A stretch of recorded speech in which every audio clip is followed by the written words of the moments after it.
Sud Radio, Berkov dans tous ses états. Nous sommes en guerre. L'Iran, le caïd du Moyen-Orient, doit maintenant faire la paix. La télévision d'État iranienne annonce le cessez-le-feu entre l'Iran et Israël. Pour parler ?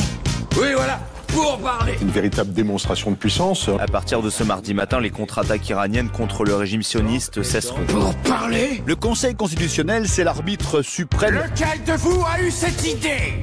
Hein ? C'est sûrement les Français. Eh ben, je m'excuse, le peuple français, c'est pas un ramassis d'égoïstes. D'abord, vous n'êtes pas féministe. Ensuite, vous n'êtes pas humaniste. Ensuite, vous n'êtes pas universaliste. Et enfin, vous n'êtes même pas républicain. La République, c'est moi ! Nous sommes en guerre. Et pourquoi je ne dirais pas moi aussi la République c'est moi, c'est vrai. Il n'y a pas que Mélenchon qui a le droit de dire ça. On a tous le droit de dire, vous, auditeurs de Sud Radio, résistants de Sud Radio, la République c'est moi. Ne l'oubliez jamais. Mais alors là, en attendant, on va parler évidemment de la guerre. De la guerre, non, du cessez-le-feu. Là, Donald Trump l'a annoncé triomphalement hier. Ça y est, ceasefire. Et d'ailleurs, je vous ordonne de faire le ceasefire, sinon il y aura des problèmes. Alors vraiment, cesser le feu ou pas ? On peut se poser vraiment la question après cette semaine folle qui a été vécue au Moyen-Orient et ailleurs. On va en parler avec Claude Moniquet, qui est un ancien agent de la DGSE et qui est directeur de European Strategic Intelligence and Security Center. C'est quand même assez extraordinaire. Est-ce que c'est poker menteur ? Est-ce que c'est jeu de dupes ? Cette stratégie qui se passe après les bombardements des lieux, des sites nucléaires iraniens, après tout ce qu'on a vu depuis une semaine, cessez-le-feu, et puis déjà des coups de canif dans ce cessez-le-feu. Et puis on va parler aussi du Conseil constitutionnel.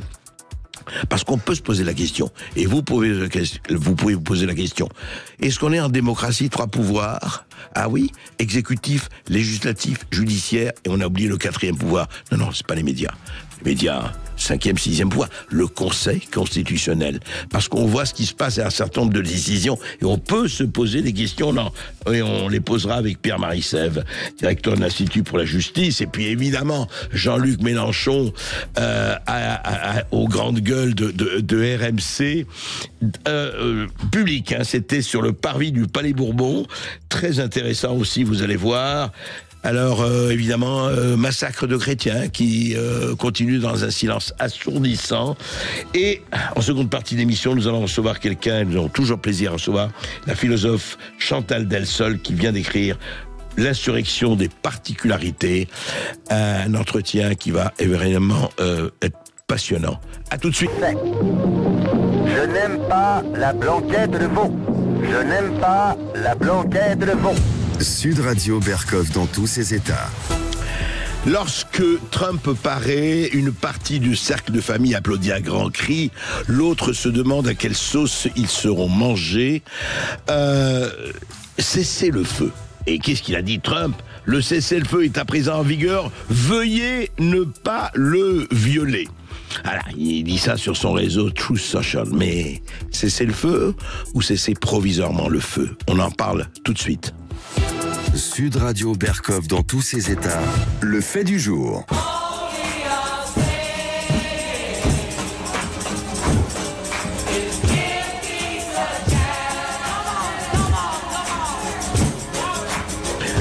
Eh oui, le cri de paix, pas un cri de guerre, le cri de paix de John Lennon, give peace a chance, donner une chance à la paix, voilà. Alors après ce qui s'est passé après cette semaine folle, cette semaine folle et riche en événements, ce qui s'est passé au Proche-Orient, depuis l'attaque, l'attaque, la Blitzkrieg, on pourrait dire, enfin, c'est pas tout à fait ça, c'est le moins qu'on puisse dire, mais israélienne sur l'Iran, après tous les événements, après le bombardement, effectivement, US sur les sites nucléaires de Natanz, de Fordo, et autres, voici que hier, sans coup fait rire, Trump dit ça y est, on a abouti, il a fait un grand communiqué sur le Truth Social, son site à lui. Voilà, on est arrivé, l'Iran depuis ce matin doit tout arrêter, Israël aujourd'hui doit tout arrêter, ça y est, c'est fait, etc. Et puis, on constate quand même que déjà, ce matin, 4 morts dans une frappe de missile iranien à Beersheba, dans le sud d'Israël, l'armée a annoncé plusieurs vagues de missiles iraniens, des sirènes et puis des frappes israéliennes effectivement en Iran. En tout cas, suivi ou pas suivi, Claude Moniquet, bonjour. Bonjour André Berkoff. Bonjour. Ravi de vous avoir avec nous, ancien agent de la DGSE, je le rappelle, directeur de l'European Strategic Intelligence and Security Center. Alors évidemment, vous avez suivi comme beaucoup d'autres faits et depuis longtemps. Qu'est-ce qui se passe exactement? Est-ce que d'abord, cette espèce d'annonce, alors c'est très à la Trump, tout ça, il dit voilà, ça y est, cessez le feu, eh ben vous avez intérêt à suivre. En fait, vous en pensez quoi de ce cessez le feu? Alors moi, je pense que ce cessez-le-feu est une erreur historique. Ça fait 46 ans que le régime des Mollahs dit qu'il veut détruire Israël. Ça fait 46 ans que le régime des Mollahs combat l'Occident et les États-Unis, y compris tout à fait physiquement, hein, par des attentats. Nous avons eu des morts à Paris, nous avons eu 54 soldats tués à Beyrouth, nous avons eu des otages du Liban, nous avons eu des personnalités de l'opposition assassinées sur notre territoire, et je pourrais multiplier à l'infini, et encore un attentat empêché en 2018 contre les Moudjahidines du peuple près de Paris. Donc c'est un régime hostile. Il y avait là une occasion de le faire tomber. Alors il ne s'agissait pas, comme le craignait M. Macron, de le faire tomber de l'extérieur pour imposer un régime de l'extérieur. Il s'agissait de l'affaiblir suffisamment pour que le peuple iranien, éventuellement même l'armée régulière iranienne, se soulève et disent maintenant on en a assez de vous, cassez-vous, on prend notre destin en main. Et ça aurait été peut-être le début d'une vraie sécurité pour le Moyen-Orient. Mais c'est pas du tout ce qui s'est passé. Le cessez-le-feu de Trump va juste donner à l'Iran la possibilité de dire qu'elle a gagné, c'est ce que disent déjà les porte-parole iraniens, hein, que les Israéliens ont quasiment capitulé. Et de reconstruire leur potentiel. Mais alors justement, comment expliquez-vous, enfin vous suivez ça au moins aussi bien que nous tous, et même mieux, comment expliquez-vous quand même que Trump, qui a envoyé, effectivement, on se demandait, d'ailleurs vous vous rappelez il y a quelques jours encore, si Trump allait bouger, bon, c'est pas la guerre, mais il a envoyé ses bombardiers, il s'est passé ce qui s'est passé, et puis c'est quoi? Il est tellement pressé, lui. Alors, il dit, oui, moi, jamais, sous mon présidence, il y aura des guerres, jamais. Est-ce que c'est ce côté peacemaker? Il veut absolument passer dans l'histoire pour avoir le prix Nobel de la paix, mais Obama l'a eu et on sait à quel prix. Comment vous expliquez cela, Claude Moniquet? Je pense qu'il y a trois éléments. D'abord, effectivement, il y a le fait que Donald Trump est viscéralement, et je pense très sincèrement, opposé à la guerre. Il n'aime pas la guerre, et ça, c'est très respectable. Bien sûr. Deuxièmement, il y a des questions de politique intérieure. Il a été élu sur le programme MAGA, America First, et plus de guerre, plus d'engagement américain à l'extérieur pour des intérêts qui ne sont pas les nôtres. C'est difficile après ça d'aller vendre à sa majorité, qui d'ailleurs est quand même très divisée, l'idée d'intervenir vraiment directement au Moyen-Orient. Et troisièmement, et là c'est plus général, c'est pas seulement Donald Trump, mais beaucoup des politiques de tout niveau, y compris parfois de très haut niveau, que j'ai pu côtoyer, partagent ce trait: aucune culture historique, aucune compréhension stratégique et je pense une méconnaissance totale des réalités culturelles de la région. Et ce cocktail fait qu'effectivement, je pense que Trump ce matin plutôt aux États-Unis, ou cette nuit encore, est totalement persuadé d'avoir agi pour le bien et d'avoir établi la paix for a long time, comme on disait après-midi. Je suis pas sûr du tout que ce soit le cas. Mais c'est ça ce qui est tout à fait étonnant, et vous avez rappelé effectivement les attentats en France d'ailleurs, et puis pas seulement en France, tout à fait. Je rappelle que le dernier attentat commis par un Iranien en France, c'est en décembre 2023, un franco-iranien de 26 ans, fiché S, a tué un touriste allemand et blessé 2 personnes à Paris, on se rappelle, et puis la DGSI, comme vous le savez, ils se prévenaient de tout cela. Mais Claude Moniquet, qu'est-ce que ça risque de donner si, comme on le voit, et personne ne le souhaite, évidemment, tout le monde souhaite qu'il y ait... En fait, ce que vous dites, qu'il y ait une paix, enfin qu'il y ait en tout cas un vrai cessez-le-feu. Mais qu'est-ce que ça peut donner, alors à votre avis, dans la région? Parce que le Hamas, d'accord, a été défait, mais il est toujours là. Le Hezbollah est toujours là. Le régime iranien est toujours là. Est-ce que pour vous, tant qu'on n'aura pas réglé cette question du régime islamiste iranien, est-ce qu'on peut avancer, ou on est dans une étape où on attend, hélas, le prochain round? Alors, il y a plusieurs niveaux, je dirais. Il y a au moins 2 niveaux à la menace présentée par l'ensemble de ces organisations et par l'Iran.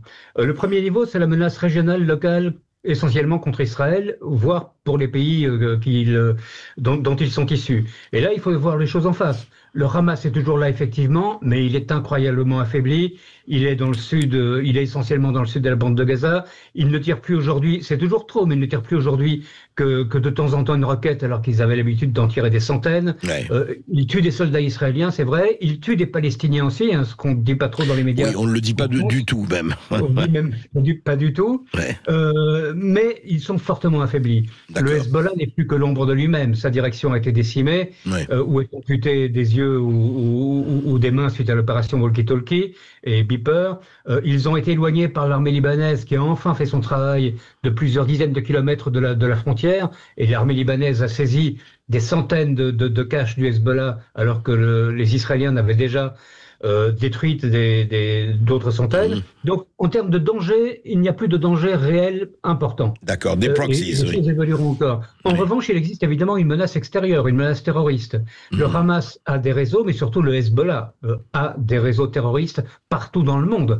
Je vous rappelle que ces réseaux ont aidé les Iraniens à frapper, par exemple, jusqu'à Buenos Aires, en Argentine. Dans les années 80, la mutuelle juive Amia et l'ambassade d'Israël, sans compter je pourrais citer des dizaines d'attentats commis par les Iraniens dans le monde avec l'aide du Hezbollah. C'est ça. Quant à l'Iran, effectivement, si on arrivait à décapiter le régime, parce que tous ces mouvements tiennent grâce à l'argent de l'Iran, au conseil de l'Iran, des gardiens de la révolution, de la force Al-Quds, aux armes. Ce sont les Iraniens qui ont appris au Hamas à fabriquer des missiles. Ils n'ont pas appris dans des livres dans des manuels. Mais alors justement, Claude Moniquet, ça veut dire qu'aujourd'hui, en fait, ce qui s'est passé au début de l'initiative israélienne, de l'opération israélienne, alors, le fait d'avoir, alors il disait, quitte de gloire effectivement, d'avoir supprimé un certain nombre de membres de l'état-major, des gardiens de la Révolution, d'avoir fait des bombardements sur des sites à la fois nucléaires et économiques. En fait, ça n'a pas. Est-ce que ça a affaibli, bien sûr, d'un côté, mais d'un autre côté, vous dites, enfin, si je résume la chose un peu schématiquement, vous dites que Trump n'a pas franchi le Rubicon, il s'est arrêté au milieu du gué pour pêcher à la ligne, comme disait Malraux. Je crains qu'il y ait un peu de ça, et je crains effectivement. Alors, incontestablement, le régime iranien est très fortement affaibli. Il a perdu son programme nucléaire. On ne sait pas dans quelle proportion, mais certainement très très importante au vu des frappes américaines. Les gardiens de la Révolution ont été en partie décapités. Tout ça, c'est positif parce que ça affaiblit l'Iran. Mais en termes politiques, en termes de propagande, les Iraniens disent déjà que c'est eux qui ont gagné et que les Israéliens ont capitulé. Ils ne parlent pas des Américains pour ne pas les vexer. Ils disent, ils viennent de déclarer, nous allons continuer notre programme nucléaire. Donc, ils viennent de le déclarer là. Ils viennent de le déclarer officiellement, nous allons continuer, au niveau ministériel, nous allons continuer tout était déjà en place, nous sommes prêts, nous allons continuer notre programme nucléaire, donc autant pour Donald Trump qui pensait y avoir mis définitivement fin, et surtout, le Moyen-Orient, c'est une région et une culture dans laquelle l'imaginaire et le récit et le récit oral ont une importance énorme. Et là, on est en face de gens qui disent on a gagné, on est les plus forts, on a frappé les Américains, regardez, ce qui est faux, hein. C'est une comédie ce qui s'est passé hier soir. Oui, sur le Qatar, vous parlez, oui, j'allais vous parler des bombardements sur le Qatar, oui. Il y a eu une négociation entre les Iraniens, les Qataris et les Américains pour que tout le monde soit prévenu du moment où les missiles étaient tirés, de combien de missiles et sur quelle cible, de manière à ce qu'ils soient interceptés. Mais ça permet aux Iraniens de dire nous avons frappé les Américains et ils n'ont pas osé riposter. Donc, en termes de récit, en termes d'imaginaire arabo-musulman, ça va parler à pas mal de gens et je pense que ça va ramener de nouveaux sympathisants vers l'Iran. Oui. Et donc, Claude Moniquet, si on vous suit, ça va continuer. Quelque part, je ne vous demande pas une prophétie, on ne va pas lire dans le marc de café, mais quand même, si ce que vous dites et tout se passe comme si on attend un peu, mais que dans 6 mois, ou même pas 3 mois, etc., ça recommence. Et pourquoi je vous pose la question ? Parce que qu'est-ce que ça impacte au niveau, alors plus général? Est-ce que l'Europe peut, par exemple, être victime d'attentats comme les États-Unis, comme ailleurs? Alors, effectivement, c'est toujours difficile de prévoir. Je crois que c'est Aldous Huxley qui avait dit un jour que le problème des futurologues, c'est que personne ne sait ce qui se passera dans 5 minutes. Il faut bien le reconnaître. Mais au-delà de ça, on peut baser sur l'histoire, sur l'expérience, sur ce qu'on connaît des choses et des régimes, on peut faire un pronostic. Il est clair que la nature profonde du régime iranien n'a pas changé. Ça reste un régime extrémiste, millénariste, donc qui cherche à répandre le chaos, profondément, qui a une haine profonde pour Israël, pour les États-Unis et pour l'Occident. Oui. Et tout ça, ça va continuer, sans doute même décuplé par ce qui s'est passé, par la réelle défaite qu'eux savent qu'ils ont subie. Donc, en termes européens, ça ne se passera sans doute pas dans les jours ou les semaines à venir, parce que les Iraniens sont quand même pas tout à fait déments. Ils savent très bien qu'il ne faut pas trop tirer sur la corde de la chance. Mais ce qui va se passer, c'est que d'abord, on peut avoir des attentats, effectivement, commis par des groupes proxy ou par des individus en Europe, actionnés à distance par l'Iran, mais l'Iran dira c'est très triste, mais c'est pas nous. Exactement. Quand ils avaient nos otages au Liban, une affaire sur laquelle j'avais travaillé à l'époque, j'étais à la DGSE, ils nous disaient pas à moi j'étais un tout petit maillon, mais ils disaient aux gens qui les rencontraient après les négociations, vos otages, c'est pas nous, hein. Mais on connaît peut-être quelqu'un qui sait où ils sont. On pourrait discuter. Ils diront la même chose avec les attentats. Ils diront, c'est pas nous. Mais on peut avoir effectivement en Europe des attentats contre les communautés juives, contre les intérêts israéliens, peut-être contre les intérêts américains, voire contre les intérêts européens. Ils l'ont déjà fait. Et puis, sur le moyen terme, disons d'ici 2 à 5 ans, l'Iran aura reconstitué en tout cas ses capacités balistiques, aura reconstitué l'encadrement des gardiens de la Révolution et pourra de nouveau faire peser une menace régionale. Et ces gens ont le temps, hein, la logique islamiste s'inscrit dans le temps. Ils savent bien que dans 2 ans, Donald Trump sera plus, 3 ans peut-être, Donald Trump ne sera plus là. Eux seront toujours, ils auront le temps. Et ils auront le temps de recommencer à tenter de faire pression au maximum sur Israël en vue, très clairement, ils ne le cachent pas, de sa destruction. Oui, ils l'ont dit. En fait, c'est fou, c'est Lampedusa, hein, Claude Mulliquet, quand je vous écoute, il faut que tout change pour que rien ne change. Et c'est assez préoccupant, c'est le moins que l'on puisse dire. En tout cas, qui vivra verra. Merci beaucoup, Claude Mulliquet, de votre intervention. Sud Radio. Sud Radio. Parlons vrai. Parlons vrai. Sud Radio. Parlons vrai. Ici Sud Radio. Les Français parlent au français. Les carottes sont cuites. Les carottes sont cuites. Sud Radio Berkov dans tous ses états. Alors, effectivement, vous savez, Montesquieu l'a dit, nous sommes une démocratie, nous avons pouvoir et contre-pouvoir, les 3 pouvoirs, hein. Les exécutifs, législatif, judiciaire. Mais, et puis on parle du 4e pouvoir des médias, mais ça, il faudrait 3 émissions pour en parler, on en reparlera. Mais il y a un 4e pouvoir qui est aussi important que les autres. Mais lequel? Eh bien, il s'appelle le Conseil constitutionnel. On en parle tout de suite. Sud Radio, André Berkov. Ça balance pas mal. Berkov dans tous ses états, ça balance pas mal sur Sud Radio.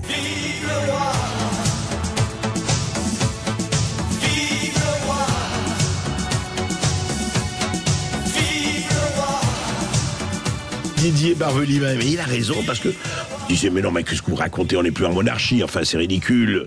Oui, mais quand on voit par exemple, allez, on va me donner un exemple, dysfonctionnement de la justice des mineurs sont connus, hein, mineurs multirécidivistes, trop peu sanctionnés, trop tardivement, et laissés dans la nature entre 2 délits, hein, on va en parler avec Pierre Marissef, des spirales délinquantes que rien ne vient en pérembe, hein, on prend la césure, on appelle ça la césure. Donc la loi Attal visait à corriger certains d'entre eux à la marge. Eh bien, par sa décision rendue cette semaine, le Conseil constitutionnel vient d'empêcher toute évolution significative dans ce problème de la justice des mineurs et des sanctions, en censurant les articles 4, 5, 7, 12, 15, ainsi qu'en partie l'article 6 de la loi Attal visant à durcir la justice des mineurs. Alors voilà, il ne faut pas durcir la justice des mineurs, il ne faut pas s'en occuper. Pierre Marissef, bonjour. Bonjour André Berkov, bonjour à tous. Vous êtes directeur de l'Institut pour la justice, on vous reçoit toujours avec plaisir. Mais dites-moi, qu'est-ce qui se passe en ce moment? On l'a vu pour les zones à faible émission. Vous savez très bien que l'Assemblée a voté enfin à la suite d'un formidable salmigondi labyrinthique, a voté effectivement le retrait du texte, et en fait le texte a été voté avec la suppression des ZFE, reste le Conseil constitutionnel qui tranchera en dernier. Alors, qu'est-ce qui se passe? En fait, il faut expliquer aux auditeurs quel est le rôle du Conseil constitutionnel et comment, je ne dirais pas qu'il y a une dérive, mais les effets ont l'air d'aller beaucoup plus loin que la définition. Alors, en fait, je vous fais un tout petit peu d'histoire. Dans l'Ancien Régime, il y avait ce qu'on appelait les parlements. Le Parlement de Paris, qui étaient des juges, qui étaient des tribunaux, qui avaient au fur et à mesure du temps cristallisé beaucoup de critiques, parce qu'ils prenaient des décisions sorties de nulle part et ils empêchaient le roi de réformer le pays comme il le souhaitait. En fait, le Parlement validait ou non les décisions que prenait le roi, et si le roi voulait passer outre, il fallait qu'il utilise une procédure extraordinaire. Bref, donc en 1789, les parlements réussissent avec les révolutionnaires à faire tomber le roi, mais les révolutionnaires savent tout de suite que les juges doivent être la bouche de la loi, parce que sinon on ne va réussir à rien faire. Et dans les cahiers de doléances que donnaient les Français au moment de la Révolution française, on parlait des parlements tout le temps. Il y avait même un dicton, c'était méfiez-vous de la partialité des parlements. Enfin bref. Donc en 1789, quand on recrée la République française, on décide d'avoir un modèle légicentré. Donc il n'y a pas de juge, les juges ne décident de rien, c'est le Parlement, ce sont les citoyens qui élisent des membres, qui vont décider de comment les représentants élus du peuple. Exactement, et donc indirectement, ce sont les citoyens qui décident de comment on vit, quelles sont les règles en France. Et donc c'était une longue tradition, et en 1958, au moment de la 5e République, on n'avait jamais eu de Cour suprême, on n'avait jamais eu de Conseil constitutionnel comme l'ont et l'avaient déjà les pays anglo-saxons. Et Général de Gaulle, avec les constituants, disent oui, on va créer une Cour constitutionnelle, mais on veut vraiment avoir qu'elle ait un rôle réduit. C'est-à-dire qu'elle contrôlera les lois qui seront votées, mais elle contrôlera uniquement au regard d'un texte, puisque les juges, si vous prenez par exemple un juge pénal, il va prendre le code pénal et il va comparer le code pénal à la situation qu'on lui propose, et il va dire voilà ce que dit le code pénal dans cette situation. Donc il a un texte de référence. Mais il n'est pas exécutoire, il est consultatif ou exécutoire. Non, il avait déjà un rôle fort, mais il ne pouvait regarder les cas qu'on lui présentait qu'au regard de la Constitution, c'est-à-dire un texte assez réduit. Et il devait trouver dans la Constitution les justifications qui lui permettaient de prendre la décision qu'il voulait prendre. D'accord. Mais au fur et à mesure du temps, donc ça c'était la vision du général de Gaulle. Mais dès que le général de Gaulle est mort, dès qu'il a quitté le pouvoir et qu'il est mort l'année suivante, le Conseil constitutionnel a décidé de prendre ses aises. Il y a une décision par laquelle il dit non, moi je ne juge pas. C'est 1971, je crois. Décision liberté d'association. Je ne juge pas au regard de la Constitution de la 5e République, ce qui était pourtant ce qui était prévu et ce qui était dans l'esprit des Français quand ils ont voté par référendum la Constitution de la 5e République. Il avait écrit le Conseil constitutionnel, il avait son rôle. Il dit je juge pas en fonction de la Constitution, je juge en fonction de quoi? D'autres textes. Alors il rajoute 2-3 autres textes. Il rajoute le préambule de la 4e République, il rajoute la Déclaration des droits de l'homme et du citoyen, etc., qui sont des principes qui n'étaient pas des textes juridiques très posés. Ce sont des principes éthiques et philosophiques, pas des principes juridiques. Parce que tout le problème du droit, c'est que quand le droit est trop flou, c'est la porte ouverte à la tyrannie de celui qui a le pouvoir. Et en l'occurrence, le Conseil constitutionnel qui a ce pouvoir, il l'a obtenu légalement par le biais de la Constitution. Mais qui a voté pour ça? Les parlementaires ont voté pour l'extension des droits du Conseil constitutionnel ou pas? Alors, ils l'ont voté postérieurement. Mais cette décision-là, liberté d'association, il décide tout seul. Il dit tout seul. Je ne vote pas uniquement en fonction de la Constitution de la 5e, mais je vote en fonction de ces autres textes que je vous ai cités. Il le décide tout seul. Au fur et à mesure du temps, les parlementaires ont aussi fait la bêtise de donner plus de pouvoir au Conseil constitutionnel. Ça, c'est un fait. Mais il a commencé ce travail-là tout seul. D'accord. Et en prenant donc des textes de plus en plus fous, il a même inventé les principes fondamentaux reconnus par les lois de la République française. Alors ça, qu'est-ce que ça veut dire tout concrètement? C'est un nouveau texte, mais ça, c'est un nouveau texte créé comme ça. C'est un texte qu'il crée, mais alors attendez-vous, parce que c'est même pas un texte au sens formel, ce sont des principes qui considèrent que les lois de la République, dans les autres constitutions auparavant, pourquoi pas même l'Ancien Régime, on pourrait pratiquement remonter là pour lui donner encore plus de liberté.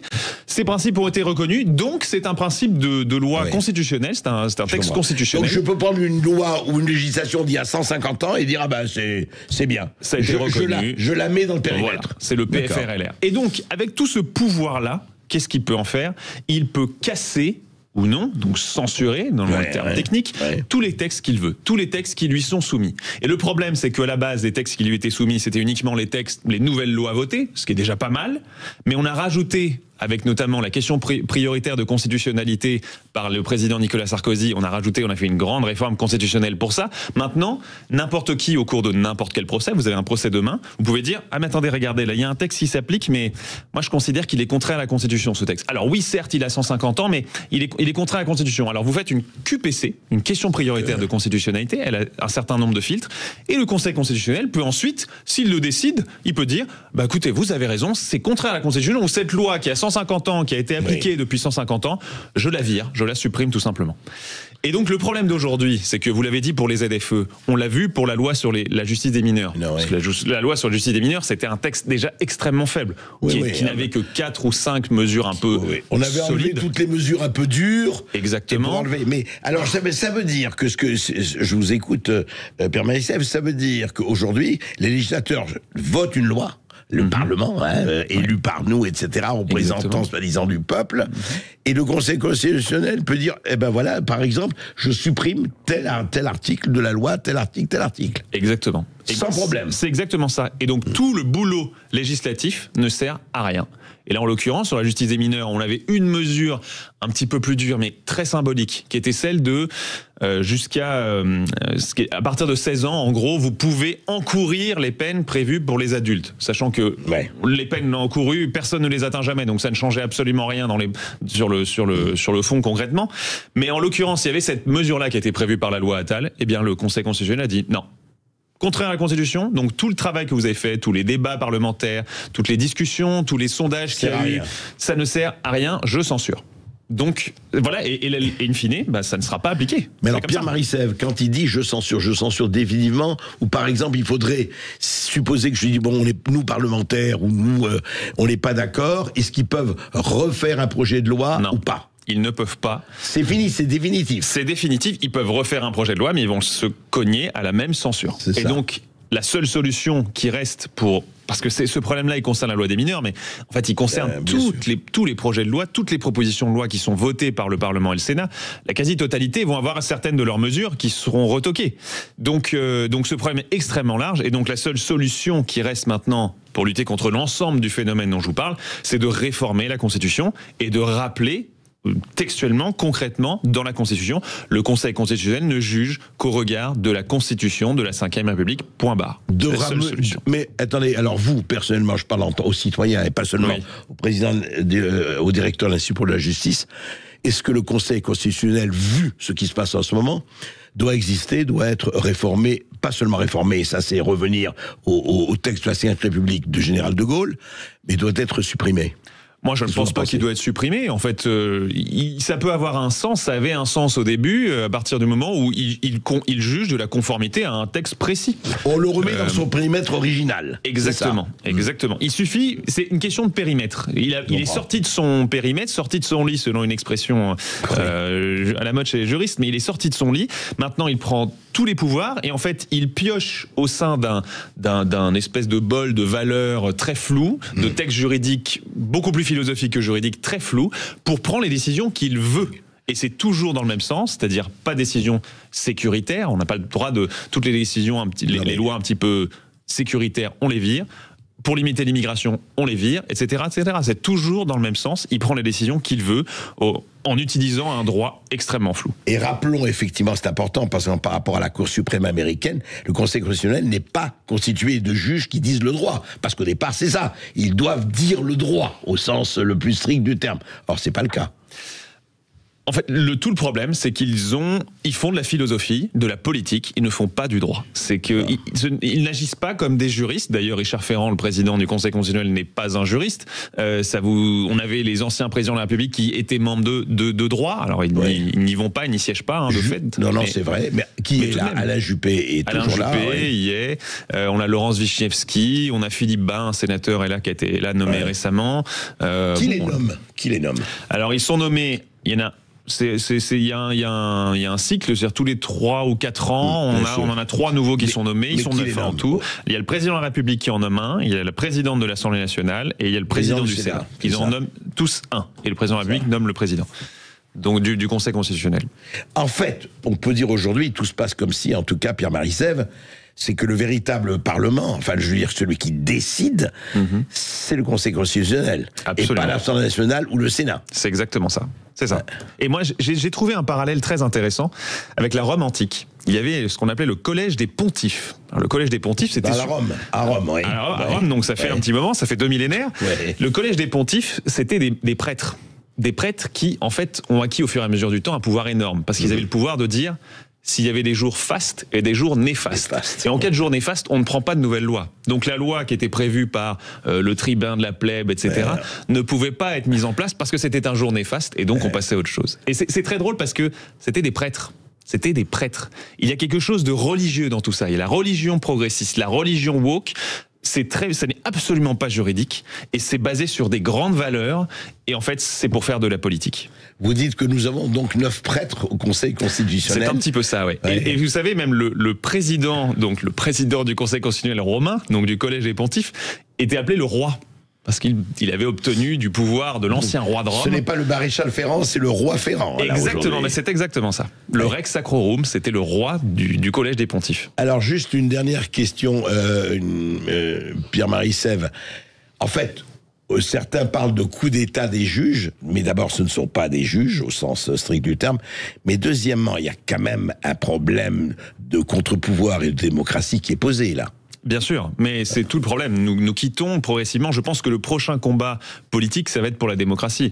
J'aurais pas cru ça il y a 10 ans, mais en fait, nous quittons la démocratie. Nous sommes dans une autorité. La démocratie, c'est le pouvoir du peuple. Vous regardez les sondages sur les grands sujets, la sécurité, l'immigration, je pense à au hasard, c'est écrasant. Vous savez, depuis 1981 qu'on fait des sondages sur y a-t-il trop de travailleurs immigrés en France, on a lancé le premier sondage en 81, je sais plus quel institut de sondage, systématiquement, on a une majorité de Français qui disent oui. Mais parallèlement à ça, systématiquement, tous les ans, l'immigration augmente. L'immigration, le flux entrant augmente. Oui, donc nous ne sommes pas en démocratie. Voilà, la justice des mineurs, on le voit. Les zones de faible émission, les 80% des Français votent contre ces zones de faible émission qui empêchent les gueux, entre guillemets, de passer. Et le Conseil constitutionnel, on va voir ce qui va se passer. Là, c'est pas encore fait, mais on peut se demander.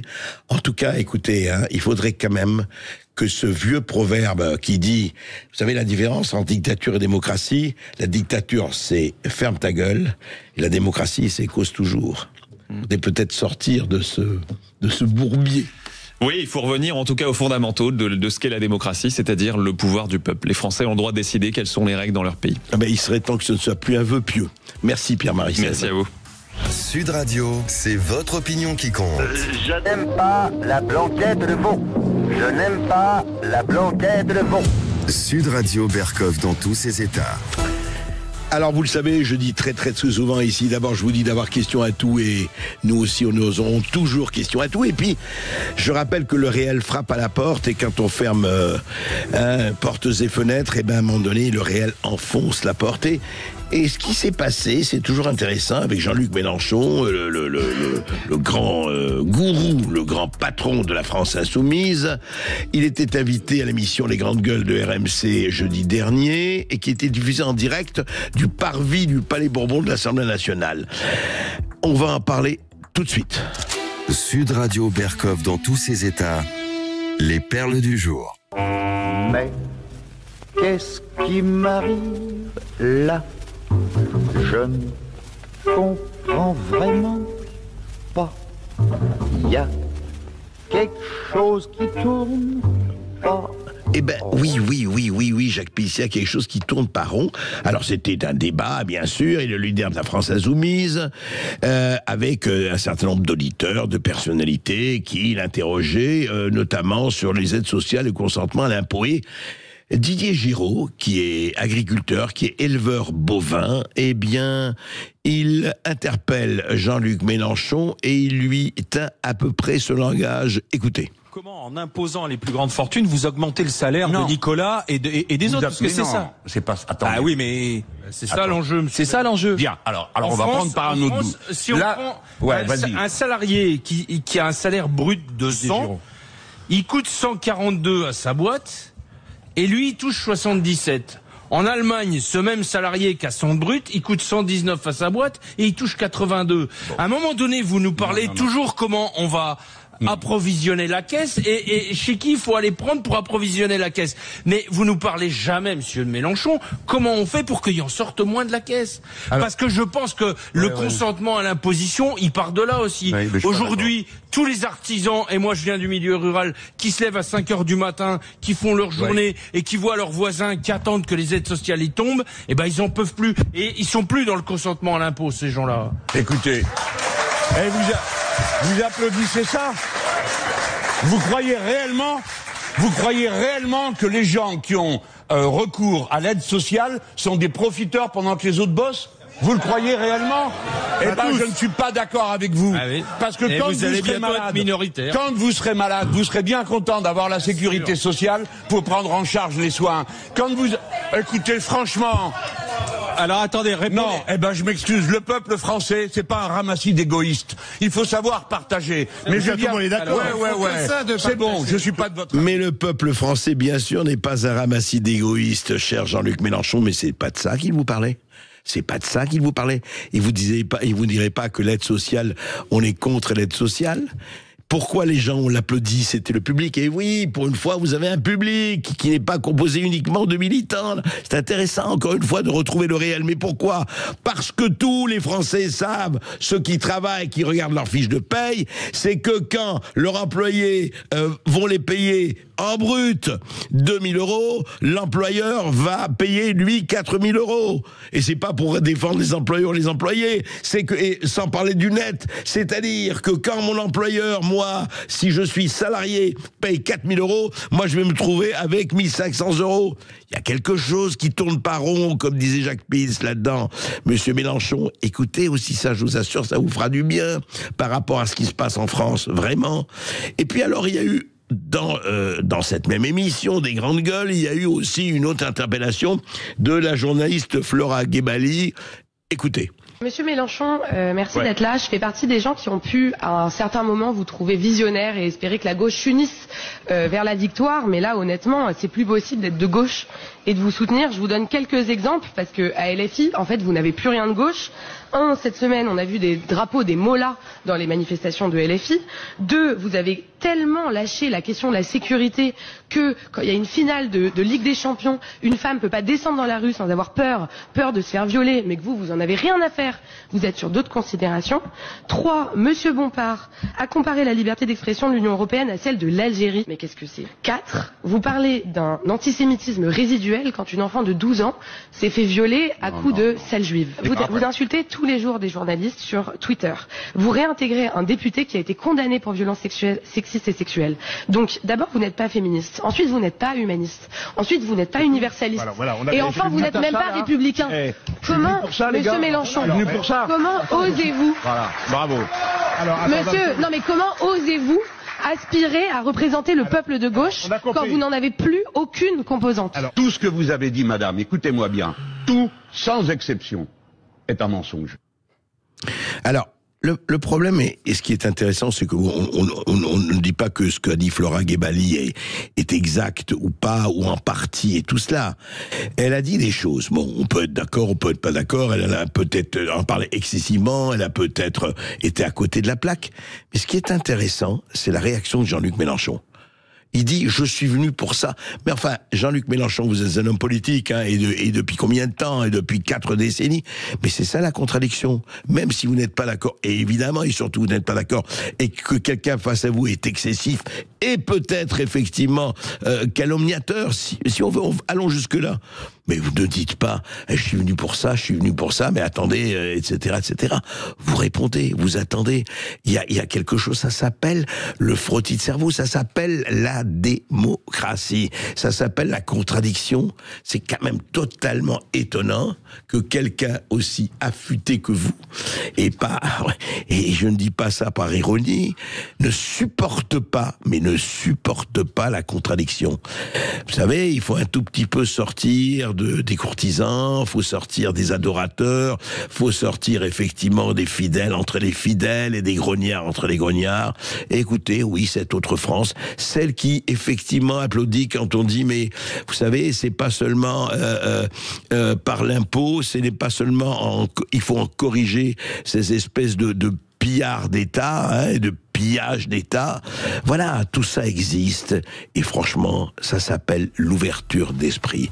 Et sans ouverture d'esprit, eh ben, ce sera non seulement face à face, mais la lutte de tous contre tous. Et cela qu'on veut? Non.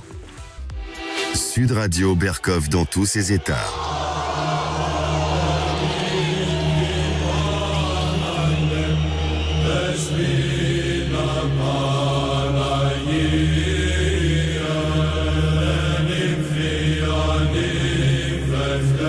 Un très beau chant orthodoxe, oui, vous connaissez les chants slavons magnifiques.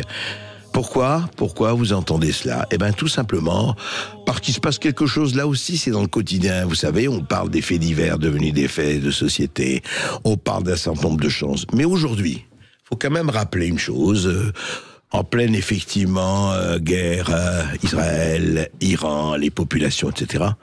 Il y a d'autres populations qui sont massacrées pratiquement quotidiennement dans le monde, dans un silence, je ne dirais pas assourdissant, mais quand même assez pérenne. Ce sont les chrétiens d'Afrique, les chrétiens d'Orient.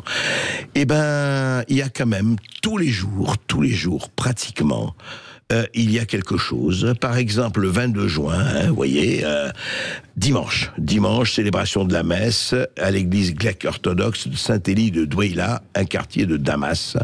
Attentat terroriste, 25 personnes mortes, plus de 80 blessés.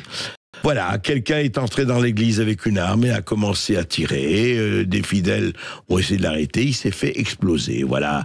Alors, première attaque antichrétienne documentée depuis l'accession au pouvoir des nouveaux maîtres de la Syrie, la coalition de El-Joulani, le Hayat Tahrir al-Sham. Voilà, après le régime de Bachar el-Assad. Voilà. Et on sait très bien que ça continue encore et encore, et je ne parle pas de Boko Haram, et je ne parle pas du Soudan, je ne parle pas de... etc. Simplement, voilà, je veux dire un tocsin, une sonnerie de rappel, que pendant ce temps, il y a une population qui est régulièrement et quotidiennement attaquée. Je dois dire dans une indifférence, y compris de l'Occident, le soi-disant Occident chrétien, eh bien assez, je dirais, questionnante, si je peux me permettre ce néologisme. Sud Radio Berkoff dans tous ses états, le face-à-face. Et le face-à-face aujourd'hui, c'est toujours avec plaisir, je reçois Chantal Delsol, qui est philosophe, qui est académicienne, qui vient de sortir récemment L'insurrection des particularités aux éditions du Cerf, et très récemment, évidemment, combien de livres, Chantal Delsol? Vous savez combien de livres? Non, je ne sais pas. Ça dépend. Pas le savoir. Ça dépend ce qu'on compte. Si on compte. Oui, parce que vous avez les collectifs aussi. Il y a les collectifs, il y a un tas de choses différentes. En tout cas, je rappelle notamment en 2020 le crépuscule de l'universel, en 2021 la fin de la chrétienté. On peut vraiment se poser quelques questions en ce moment. Mais je voulais commencer sur une phrase que j'ai vue sur les réseaux sociaux, une phrase de vous. Je ne sais pas si c'est un tweet et une phrase, je vous le dis franchement, mais elle m'a frappé par sa justesse et je voudrais qu'on commence à discuter de ça. Voilà ce que vous avez écrit, Chantal Delsol. La démocratie a cessé d'être la souveraineté du peuple pour se définir plutôt comme un idéal moral et social conceptualisé par des élites et qu'il faudrait imposer au peuple, quelles que soient ses opinions. Et ça m'a vraiment frappé parce que c'est très fortement, enfin en tout cas, je crois pas être le seul à ressentir, ce qu'on vit en ce moment. Je rappelle, je vais le relire, parce que la démocratie a cessé d'être à la souveraineté du peuple pour se définir plutôt comme un idéal moral et social conceptualisé par des élites et qu'il faudrait imposer au peuple, quelles que soient ses opinions. C'est un bon portrait, non, de ce que... Oui, c'est pas inventé, c'est bien ça. Ça vient bien de... Effectivement. C'est très étrange. Je constate quand même qu'il y a une partie de l'élite, et bien des gens que je connais directement, qui n'ont plus envie que le peuple s'exprime parce qu'ils estiment que le peuple dit des bêtises, pense des bêtises et veut des bêtises. Et qui estiment que, voilà, il faut plus trop laisser parler les gens. Vous avez quand même remarqué comme moi que depuis une vingtaine d'années, il y a eu deux référendats en France de nature très différente, puisqu'il y en a eu un européen et un autre complètement local. Et dans les deux cas, on a fait après exactement le contraire de ce qui avait été... Totalement. Alors attendez, on va rappeler, c'est intéressant, parce que moi je me rappelle bien du référendum de 2005, où 55% des Français sont opposés au Conseil de la Constitution européenne, et on s'est assis dessus, comme on le sait, 2 ans plus tard. Le référendum local, c'était quoi ? C'était me semble-t-il, en Bretagne ou quelque chose comme ça, ou en Vendée, pour une histoire d'aéroport. On avait décidé de faire voter la population locale, ce qui était une bonne affaire, mais dans ce cas-là... Nantes. Voilà, dans ce cas-là, il faut prendre la décision de vraiment faire ce que les gens ont dit, sinon il ne faut pas les faire voter. Et on a fait finalement le contraire. On avait peut-être des bonnes raisons, hein. Je n'ai pas approfondi, mais je pense que c'est assez terrifiant, parce qu'après les gens n'ont plus confiance. Bien sûr. Mais alors justement, qu'est-ce qui fait, alors dans cette élite que vous côtoyez, que je côtoie en tant que cette partie, comment vous expliquez ce que ces gens disent? Oui, mais de toute façon, écoutez, tout ça c'est fini. Le peuple, on va pas le laisser mourir de faim, on va s'en occuper, on va le nourrir, mais qui nous fiche la paix. Enfin, je dis ça de manière schématique, mais pas complètement fausse.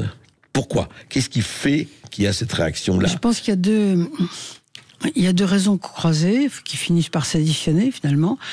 D'abord, il y a vraiment une tendance à vouloir les lumières postmodernes, parce qu'en fait c'est ça, ce qu'on veut, c'est les lumières postmodernes, c'est l'émancipation totale, etc. Et on pense que on est toujours... Qu'est-ce que ça a à voir avec les lumières, pardon, de ne pas faire parler le peuple? Parce que le peuple n'en veut pas. Le peuple ne veut pas du mondialisme, le peuple ne veut pas du mélange des cultures. Attends, a raison, c'est un autre problème, mais bien sûr. On pense les élites pensent que c'est la vérité, il faut absolument y aller, c'est la moralité, il faut absolument y aller.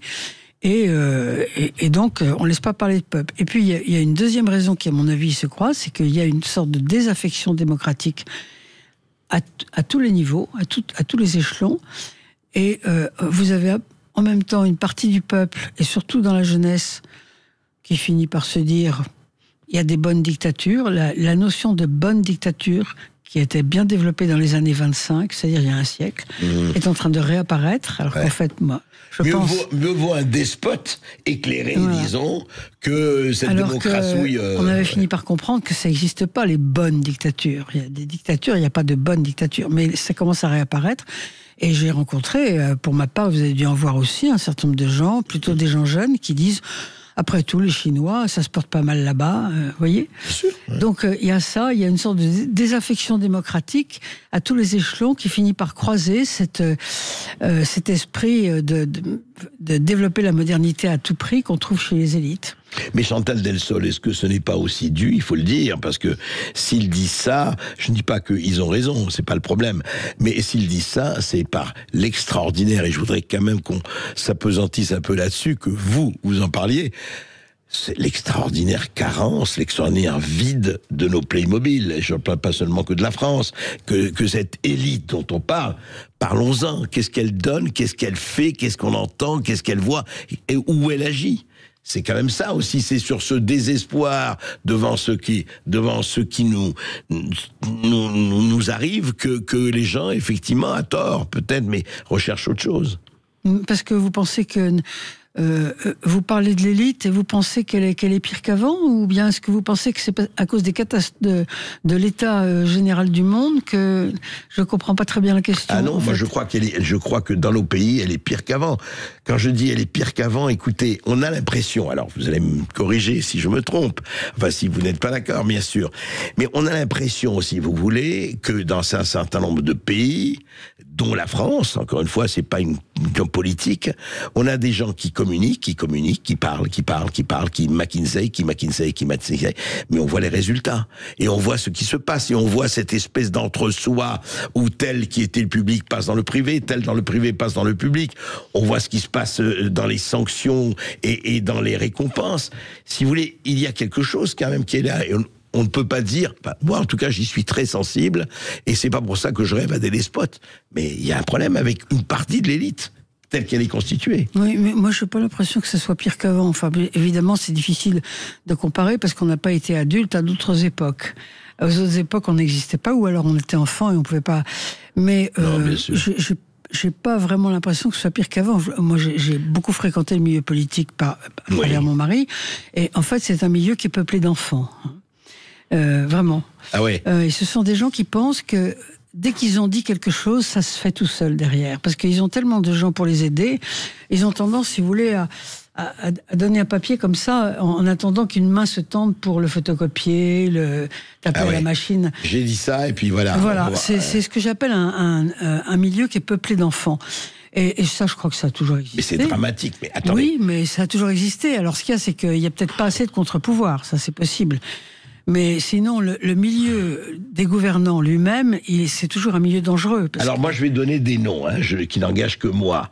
Est-ce que vous pensez, Chantal Delsol, pour prendre que ça, qu'un Charles Pasqua et un Stéphane Séjourné boxent dans la même catégorie?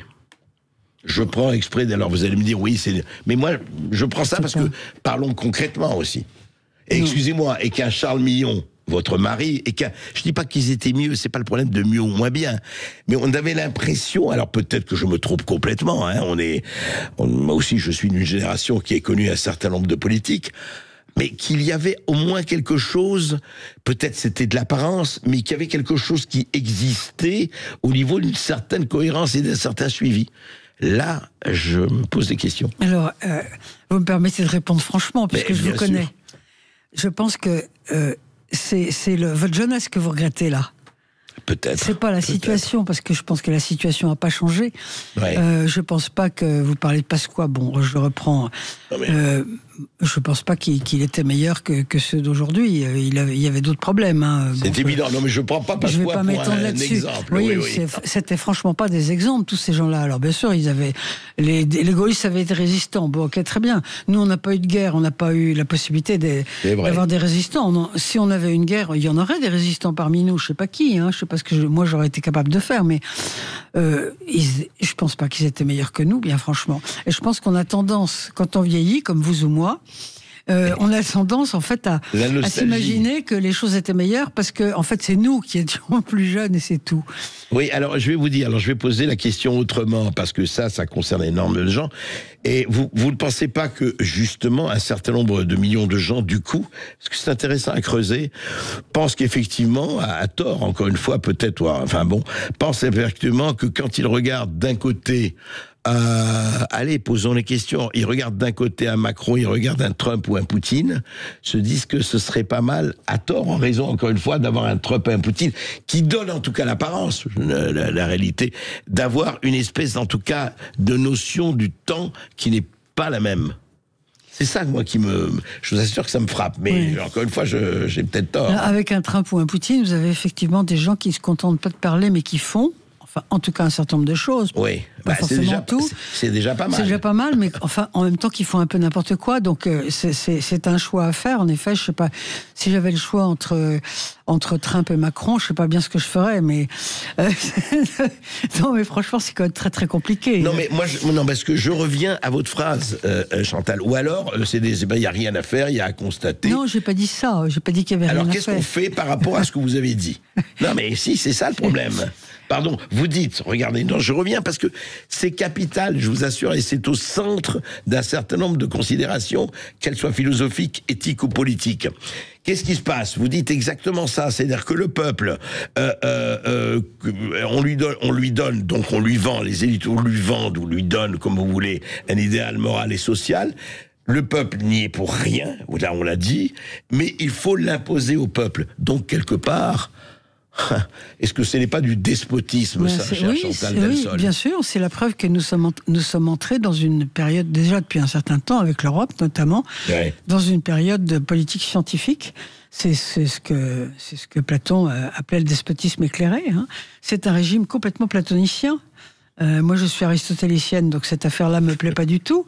Mais c'est du platonisme, et on est entré dans une période comme ça. Et si vous écoutez les élites européennes, le gouvernement européen, je mets gouvernement entre guillemets, c'est plutôt de la gouvernance, mais justement, vous entendez des gens qui vous disent, attendez, il faut faire ce qui est rationnel, il faut pas écouter les gens, parce que les gens, ils sont irrationnels.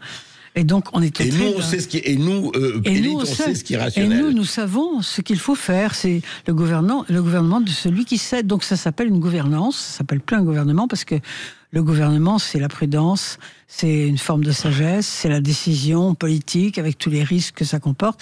Tandis que la gouvernance, c'est la bureaucratie rationnelle. Nous sommes au cœur du problème. Après cette petite pause, on va justement, Chantal Delsol, définir ces mots de scientifique, de la différence entre gouvernance et gouvernement, etc., etc. Parce que on est vraiment au cœur du problème. Et si on parle pas de ça, effectivement, on parle de rien. On se contente de constater. À tout de suite.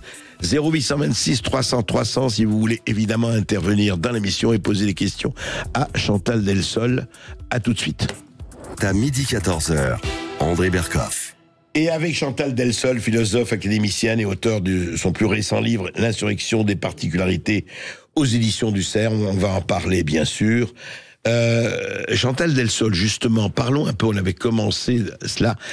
Au fond, aujourd'hui, parce que je crois qu'il faut vraiment revenir aux mots, au sens le plus total du terme. Aux mots, ça ne veut pas dire au bruit et à l'écume, et ça ne veut pas dire à la communication. Qu'est-ce que gouverner aujourd'hui? C'est-à-dire que quand on dit les Français n'ont pas l'impression d'être gouvernés, on le disait déjà hier, on le disait aujourd'hui, mais au-delà de ça, qu'est-ce que c'est que la gouvernance opposée au gouvernement? Très exactement. Le gouvernement, c'est un art et pas une science. C'est un art parce que tout est complexe, rien n'est certain. Il faut courir des risques, il faut prendre des décisions, c'est-à-dire vraiment courir des risques. Et ça demande la qualité que dans l'Antiquité on appelait la prudence. Ça ne veut pas dire qu'il faut faire attention en traversant la rue, mais ça veut dire qu'il faut tout sous-peser et pas forcément agir par rationalité pure, mais aussi par instinct, par instinct, oui, c'est ça le gouvernement. Tandis que la gouvernance, qui a été maintenant bien définie par les élites européennes, c'est un gouvernement rationnel. Ça veut dire quoi? Ça veut dire que c'est plus un art, c'est une science. C'est la science de gouverner. Alors ça veut dire qu'on va toujours dans un certain sens. Et en fait, c'est plus de la prudence. Mais c'est pas ça la science. C'est de la science. C'est pas du tout la science. La science, c'est l'opposé de ça. La science, c'est discussion, ouverture, etc. Oui, d'accord. Voilà, c'est le mot science ne veut rien dire, là. Disons plutôt rationalité. D'accord. Et en fait, ça ressemble, la gouvernance, contrairement à Aristote, qui avait défini le gouvernement, c'était Platon, en fait, qui avait défini la gouvernance, qui définissait comme un despotisme éclairé. C'est ça. C'était un despote qui savait où il allait, parce que lui, il était plus intelligent et plus puissant que ceux qui le gouvernaient. Donc il gouvernait par la science, en fait, par une forme de science, ou disons de sagesse. À cette époque, on parlait plutôt de sagesse. Oui, sa sagesse à lui, voilà. Oui. Mais c'était un despote. C'était lui qui disait, écoutez, moi je sais, vous ne savez pas, donc vous faites ce que je vous dis. C'est exactement ce qu'on vit aujourd'hui. C'est ce qu'on vit aujourd'hui, notamment au niveau européen. Il y a une phrase absolument folle qui, me semble-t-il, a été prononcée la première fois au moment où la Grèce a eu tant de problèmes. Enfin, écoutez, il y a des adultes dans la pièce. Vous voulez dire en discussion du FMI avec la Grèce, c'est ça? Enfin, écoutez, il y a des adultes dans la pièce, donc vous les enfants, populace, enfants, ne rentrez pas. Hein. Nous sommes les adultes. Hein, nous sommes, les gouvernants européens sont des adultes et les autres sont des enfants. C'est exactement le despotisme de Platon. Ça.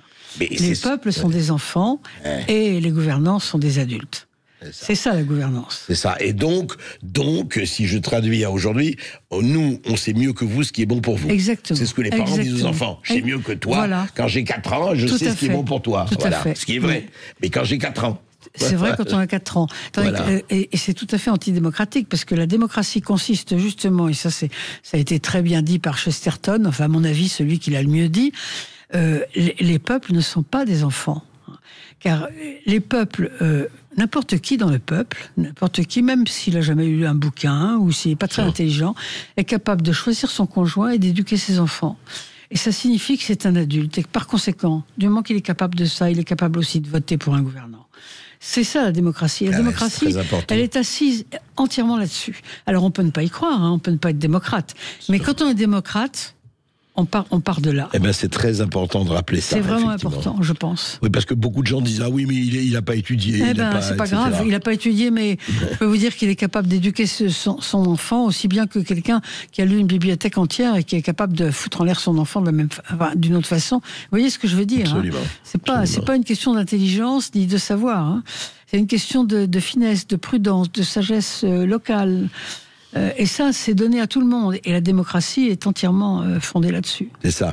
Et c'est ce qui fait, et on va vraiment continuer à en parler. Et alors, qu'est-ce qui fait, juste, Chantal Delsol, qu'aujourd'hui, honnêtement, quand je vous écoute, et que ces définitions-là, nous vivons aujourd'hui, je ne dirais pas dans le monde entier, parfois dans des tas de pays du monde, y compris le nôtre, et encore une fois, ça n'a rien à faire avec la gauche et la droite, dans cette espèce de despotisme plus ou moins éclairé, et de camp du bien qui dit, moi je sais encore une fois mieux que vous ce qui est bon pour vous.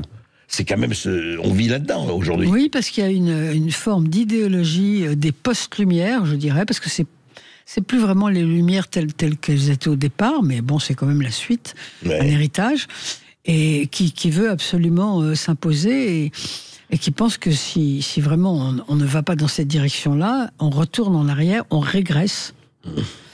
Alors, c'est la religion du progrès. C'est la religion, oui, on peut appeler ça religion du progrès, oui. Et comme les peuples trouvent que ça va un peu trop loin, et non seulement les peuples, mais je pense beaucoup de pays, c'est un peu ça qui permet d'expliquer, à mon avis, la chute de l'empire culturel occidental, c'est qu'il y a un certain nombre de peuples, on parle du Sud global, mais c'est pas vrai parce qu'il y a beaucoup de peuples qui sont pas du tout au Sud et qui appartiennent à cette catégorie, par exemple, de peuples qui disent, écoutez, les lumières occidentales, ok, on nous demandait par exemple de laisser les femmes voter, par exemple, bon d'accord, mais maintenant si les lumières occidentales, ça nous oblige à transformer les filles en garçons et les garçons en filles, ça en marche plus. Je pense que les lumières occidentales ont été trop loin, et que ça explique en grande partie la chute de l'empire culturel occidental, et que ça explique aussi en grande partie, pas totalement, mais en grande partie, le fait que les peuples disent, mais attendez, maintenant il faut arrêter là, hein. Avec un certain nombre de choses, il faut arrêter. On continue juste après cette petite pause avec Chantal Delsol, effectivement. La démocratie, le peuple, ça nous concerne tous. Sud Radio. Sud Radio. Parlons vrai. Parlons vrai. Sud Radio. Parlons vrai. Pour une meilleure compréhension, cette publicité des bières Pélican sera traduite en direct par notre brasseur Damien. Alors, comment déguster la bière Pélican non filtrée? D'abord, prendre la bouteille dans une main, puis, avant de l'ouvrir, la retourner pour révéler tout le caractère et les arômes généreux de la bière blonde Pélican. Pélican, bière du Nord non filtrée à 7,5 degrés. Pélican, retournez, savourez. Pour votre santé, attention à l'abus d'alcool. Savez-vous qu'en France, 16 millions de personnes ont déjà pris des médicaments psychotropes? Prescrits de plus en plus tôt, ces médicaments ont pour but de mieux gérer les difficultés de la vie courante. Mais quels en sont les effets? Le documentaire Choc, la normalité sous ordonnance, explore ce sujet à travers différents témoignages d'experts et de patients. Un film essentiel pour avoir des informations indispensables et vous faire votre propre opinion sur ces médicaments qui ne sont pas sans risque. La normalité sous ordonnance, en accès libre sur YouTube et Odyssée. Sud Radio, une chaîne, une communauté. Sud Radio, parlons vrai comme vous ne l'avez jamais vu sur YouTube. Les voix que vous aimez, les visages qui les incarnent et des contenus qui vont plus loin. En vidéo, Sud Radio, parlons vrai, au cœur du débat, c'est encore plus fort. Rejoignez-nous sur YouTube, maintenant. Oh, mais comment tu fais pour avoir l'air en pleine forme dès le matin comme ça? Je dors mieux. Avec mes volets roulants Velux, je ne suis plus embêté par la lumière extérieure et il fait tellement moins chaud dans ma chambre. Sérieux? Mais oui, fonce. Il s'installe en moins d'1 heure et en ce moment, tu as une chance par jour de te le faire rembourser à 100%. Cet été, échappez à la chaleur et gagnez en confort avec les volets roulants Velux. Modalité complète sur velux.fr. Norauto. Bah enfin, tu t'es mis à jour niveau musique? Oui, il y a même le Bluetooth. Ça, c'est de l'autoradio de compète. Mon lecteur multimédia, tu veux dire, avec Bluetooth et port USB à 17,99 € chez Norauto. 17,99 € avec Bluetooth et USB? Oh, c'est pas vrai. Et si, c'est vrai. En ce moment chez Norauto, l'autoradio Caliber est à 17,99 €. Avec des prix comme ça, pas étonnant qu'on soit la marque préférée des Français. Étude OpinionWay, mars 2024. Leclerc, bonjour. Oui, bonjour. Il paraît que vos pêches plates sont vraiment délicieuses. C'est vrai, et c'est de saison. Mais qui vous a dit ça? Mes enfants. après avoir englouti la dernière. La prochaine fois, gardez-en pour vous. Du 24 au 26 juin, les pêches plates blanches sont à 1,89 € le kilo. Et chaque semaine, profitez de 10% de tickets Leclerc sur les fruits et légumes à activer sur votre appli Mon Leclerc. Chez Leclerc, le goût du frais, ça se défend tous les jours. Catégorie 1, calibre 67-73 mm, origine Espagne, modalité et magasin participant sur www.e.leclerc. Sud Radio, c'est la radio qui vous suit partout et aussi à la maison. Sur votre enceinte connectée, dites OK Google ou Alexa joue Sud Radio. Et pour des moments uniques, retrouvez-nous aussi sur sudradio.fr et vos réseaux sociaux préférés. Sud Radio, parlons vrai avec vous où que vous soyez. Quand votre déodorant à l'agonie vous dit dans un dernier soupir « Je fais de mon mieux, mais je suis vraiment sur la fin ». Pas de panique, votre nouveau déodorant est déjà en route. Il arrive demain avec Prime. Produit du quotidien, livré en un clin d'œil, c'est sur Prime. Sous réserve du respect des heures limites de commande. Sud Radio Berkov dans tous ses états, midi 14h. André Berkoff. Et il y a de quoi être dans tous ces états, mais nous sommes en tout cas, et heureusement, avec Chantal Delsol, philosophe, académicienne et auteur. On va en parler de l'insurrection des particularités, son plus récent livre. Et nous avons Serge qui nous appelle de Vichy. Bonjour Serge. Oui, bonjour Monsieur Berkoff, bonjour Madame Delsol. J'ai toujours eu plaisir à lire dans Valeurs actuelles à une certaine époque. Je voulais juste revenir sur la différence entre le gouvernement et la gouvernance. Oui. Pour moi qui ai fréquenté pour des raisons professionnelles les écoles de commerce et notamment celle de Lyon, l'EM Lyon, oui, pendant des décennies, on parlait beaucoup de gouvernance, mais pour la gouvernance était après tout uniquement limitée au management d'entreprise. Or, j'ai l'impression qu'on a transféré cette gouvernance d'entreprise à un État. Mais un État, c'est pas une entreprise. Et je crois que les malheurs viennent aussi de ça. Parce que gérer une entreprise, c'est avoir une vision qui, la plupart du temps, est court-termiste, ou au mieux, on va avoir à 5-10 ans, pas plus. Quand on dirige un État, il faut avoir une vision qui va plus loin. Le temps long, bien sûr. Voilà, le temps long, comme on dit maintenant. Mais j'ai l'impression que tous les gouvernants qu'on peut avoir, que ce soit au niveau européen, que ce soit au niveau mondial, et surtout au niveau français, c'est des gens qui mettent des rustines un peu partout. Qui sont incapables de se projeter. On nous bassine avec des valeurs de la République qu'on n'est même pas capable de définir, comme si en plus la France se limitait à la République. Or, la République, ça existe depuis 1789, mais on oublie tout ce qui s'est passé avant, tout cet héritage des siècles et des millénaires avant. Merci Serge, je voudrais que justement, merci beaucoup. Je voudrais que justement Chantal Delsol réponde, mais peut-être avant, Chantal, on va prendre une autre Chantal qui habite Bastia, elle, et comme ça vous répondrez aux deux questions. Bonjour Chantal. Bonjour André, bonjour Madame Delsol. Bonjour. Voilà, bon, je suis entièrement d'accord avec vous, l'instruction n'a jamais donné l'intelligence, et je pense qu'on a perdu le bon sens surtout. Alors, ne pensez-vous pas, quand vous parlez de dictature, justement, quand des jeunes disent une bonne dictature, pour voir que les jeunes ou même les personnes âgées sont frappés directement par l'insécurité et que ces gouvernements attendent que ce soit le peuple lui-même qui demande des choses comme la reconnaissance faciale, comme des techniques qui sont, parce que moi j'envie pas les Chinois personnellement, et je me dis que de laisser faire, ça sera beaucoup plus facile pour eux ensuite de nous imposer en disant mais c'est vous qui l'avez demandé. Chantal Delsol, alors peut-être d'abord répondre à notre premier auditeur et puis ensuite à... Oui, premier auditeur, oui, monsieur, vous avez parfaitement raison. Le mot gouvernance vient du domaine de l'entreprise, en effet, historiquement, c'est exact. Ça signifie management d'une entreprise. Or, le fait même de considérer qu'un État, c'est comme une entreprise, c'est déjà très très dangereux, parce que ça n'a effectivement rien à voir. Les salariés d'une entreprise sont des gens qui n'en savent pas autant que leur patron et qui, en l'occurrence, doivent obéir. Ça ne veut pas dire qu'il faut les traiter comme des chiens, évidemment, mais doivent obéir parce qu'ils n'en savent pas autant, tandis que pour la gouvernance, c'est tout à fait différent. Et, comme disait Chesterton, le citoyen sait aussi bien éduquer ses enfants et se moucher le nez, il disait ça. Absolument, c'est très joli. Oui, l'État n'est pas une entreprise, enfin, une nation n'est pas une entreprise. Une nation n'est pas une entreprise. Et ça correspond aussi avec le matérialisme ambiant, si vous voulez, tout ça. Mais je suis entièrement d'accord avec vous, monsieur. Il y a une sorte de glissement de concept qui est éminemment dangereux. Alors, quant à la question Chantal, de cette dame, je ne pense pas quand même que les gouvernements que nous avons, les uns ou les autres, attendent que les citoyens soient tellement affolés par l'insécurité pour qu'ils demandent la reconnaissance faciale. Mais cela dit, même s'il n'y a pas une intention au départ, ce que je ne pense pas, il y a probablement une causalité.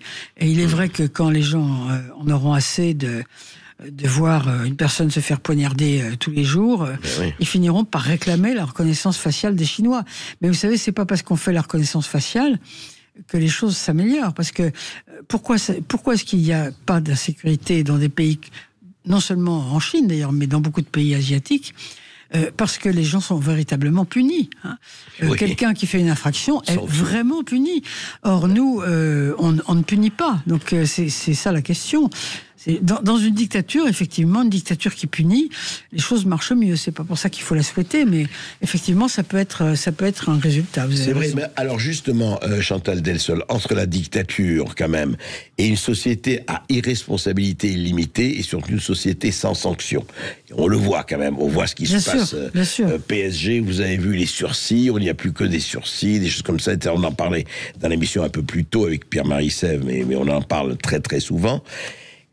Qu'est-ce qui fait qu'il y a est-ce qu'on peut, ou c'est une utopie totale de dire, est-ce qu'on peut avoir un équilibre entre, effectivement, qui veut une dictature avec ce que ça suppose de sanglant et de répression, etc., bien sûr, mais une espèce de comment je dirais pas de maison de passe, mais de maison courant d'air, où, oui, écoutez, où la culture de l'excuse travaille beaucoup plus que de sanctionner les semeurs de haine. Mais on est arrivé à un stade où on ne parvient pas à exiger quoi que ce soit de quelqu'un. Une autre manière de le dire, c'est dire qu'il n'y a pas d'autorité. Et ça, c'est à tous les échelons. C'est à l'école, c'est dans la police, c'est partout. Vous trouvez un jeune délinquant, vous le prenez sur le fait, bon, très bien, vous n'arrivez pas à exiger de lui une réparation, une punition, ou vous y arrivez très très mal, ou très très peu. Et pourquoi on n'arrive pas? Parce qu'il y a eu une sorte, ça il faut bien l'appeler comme ça, une sorte de déclin, de déclin des capacités d'autorité, parce que celui qui pourrait exiger, celui qui devrait avoir de l'autorité, n'ose plus. Il a peur, il a peur de ne pas être lui-même une personne assez importante pour pouvoir le faire, et il a peur d'être méchant. Il a peur d'être méchant. Il a peur de faire de la discrimination. Et finalement, il n'y arrive pas. Et ça, c'est à tous les échelons. C'est les parents qui n'arrivent pas à imposer à leurs enfants, même des petits, de quitter la balançoire. Enfin, c'est vraiment, et ça c'est une sorte de déclin du courage, comme disait Solzhenitsyn. C'est un peu ça. Non, mais c'est le déclin du courage absolu. Et voilà. Et qui s'est imposé pratiquement en quelques décennies. Alors, vous me dites, c'est pour ça que je dis, est-ce que vraiment, sans faire la nostalgie de notre jeunesse, Chantal Delsol, est-ce que c'est vrai,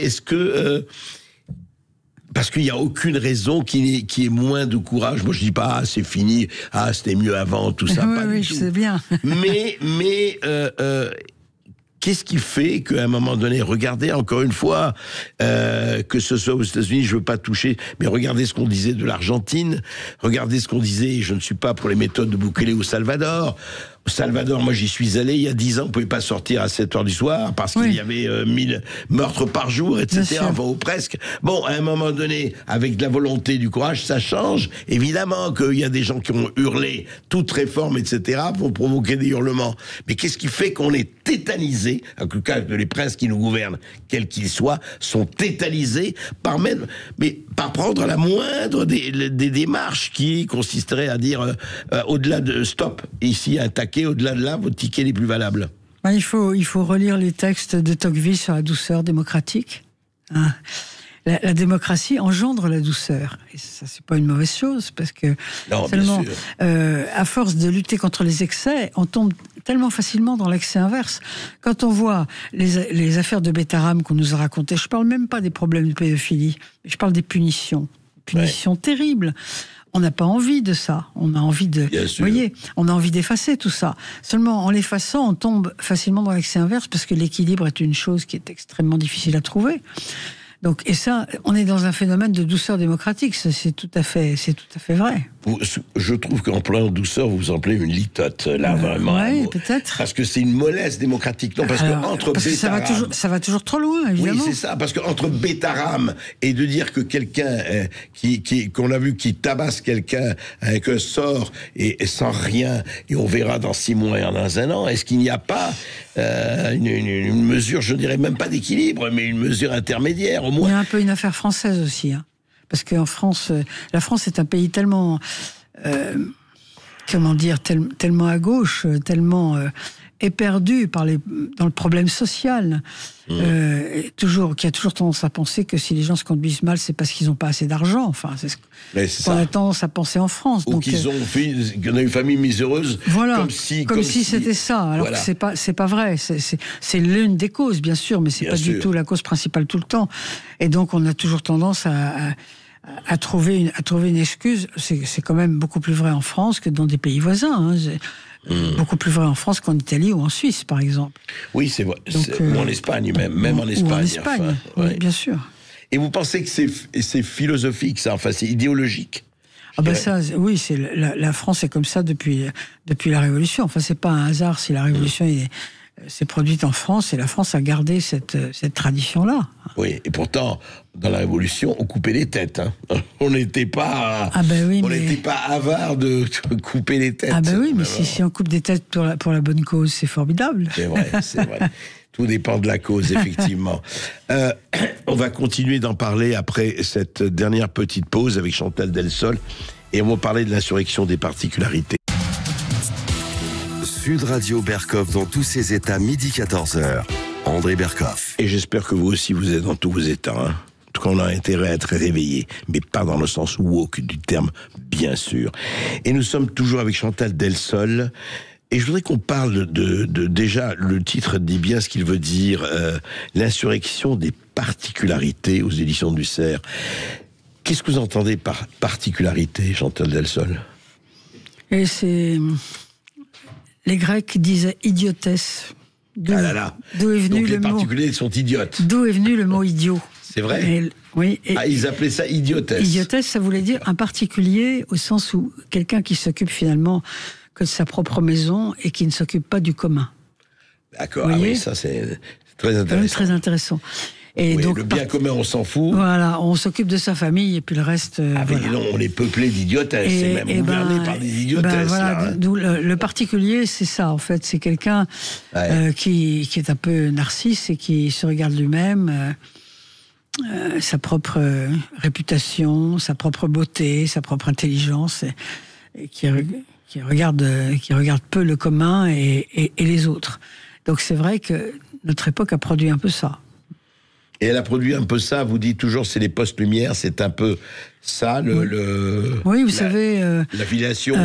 Arendt avait dit quelque chose de très... Hannah Arendt avait dit quelque chose de très beau. Elle avait dit, lorsque l'homme contemporain s'est séparé de la religion, donc s'est séparé de la transcendance, il n'est pas retombé dans le monde, il est retombé en lui-même.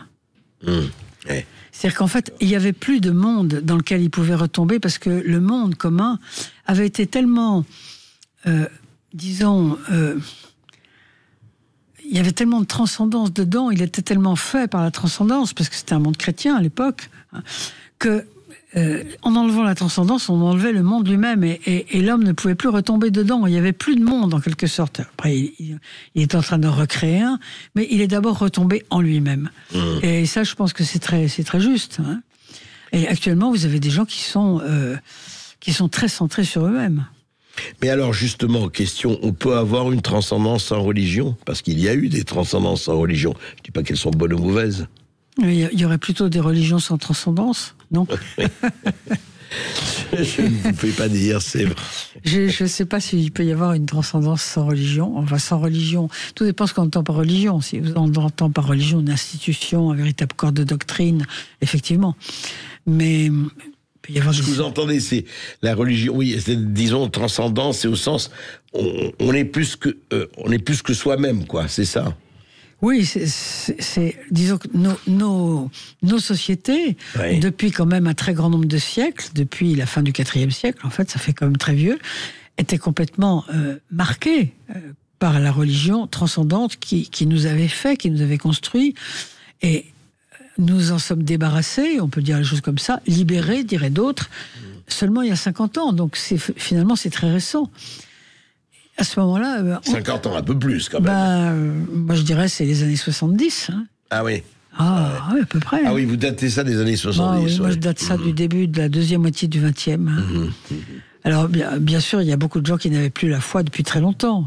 Je pense que les élites avaient perdu la foi pratiquement depuis l'époque de Montaigne. Enfin, moi, je dirais ça. Ouais, d'accord. Donc, c'est vieux.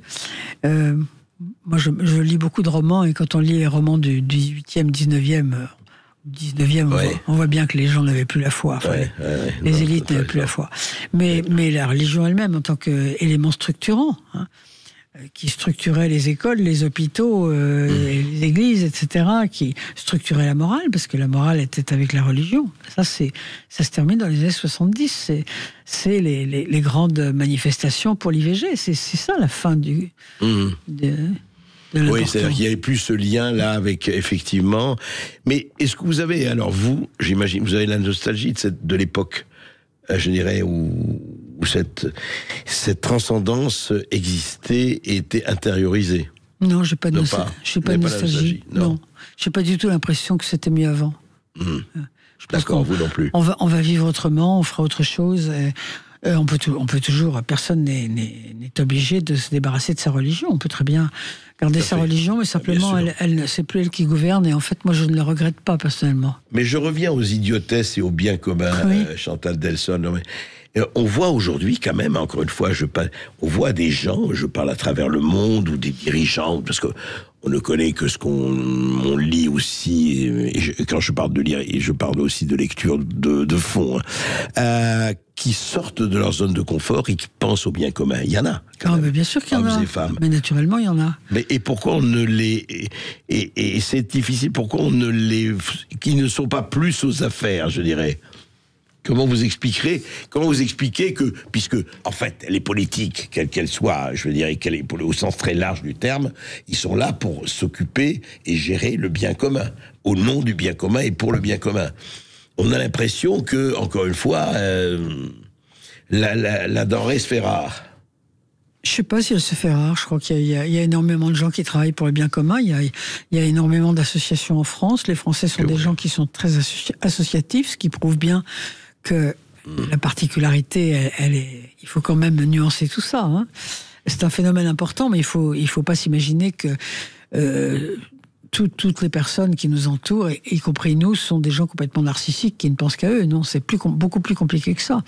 Et en plus, quand vous demandez aux gens quels sont vos modèles, ils vous répondent, je sais pas, Mère Teresa, ils vous disent plus l'abbé Pierre parce qu'on a découvert certaines choses, hein, mais ils prennent comme modèle des gens qui s'occupent des autres. Oui, mais ça parce que ça fait bien, pardon. Ah, je suis pas sûr. Vous croyez pas? Non, moi je crois pas. Je crois qu'il y a une véritable admiration pour les gens qui s'occupent des autres, et il y a beaucoup de gens qui s'occupent des autres. Bien sûr. Donc, je pense pas que le monde est devenu mauvais, je pense pas du tout ça. Il est très différent d'avant, et en même temps, il y a quand même une demande de responsabilité extérieure à nous, notamment avec l'écologie. L'écologie, qu'est-ce que c'est? C'est une demande de responsabilité pour des choses qui sont extérieures à nous, une demande d'un certain sacrifice. Alors, ça ne veut pas dire que ça marche forcément, mais ça prouve quand même que on n'est pas là à dire aux gens soyez narcisses, c'est très bien. Tant mieux, ça c'est vrai. C'est vrai, mais encore une fois, bien commun que de crimes ont commis en ton nom. Alors, c'est encore un autre problème, mais ça c'est vrai.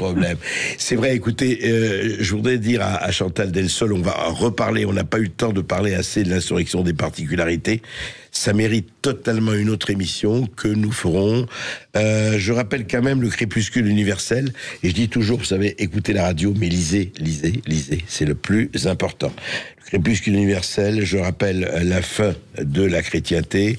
Et je rappelle méfiez-vous des idiotesses quand même. Ce serait pas mal.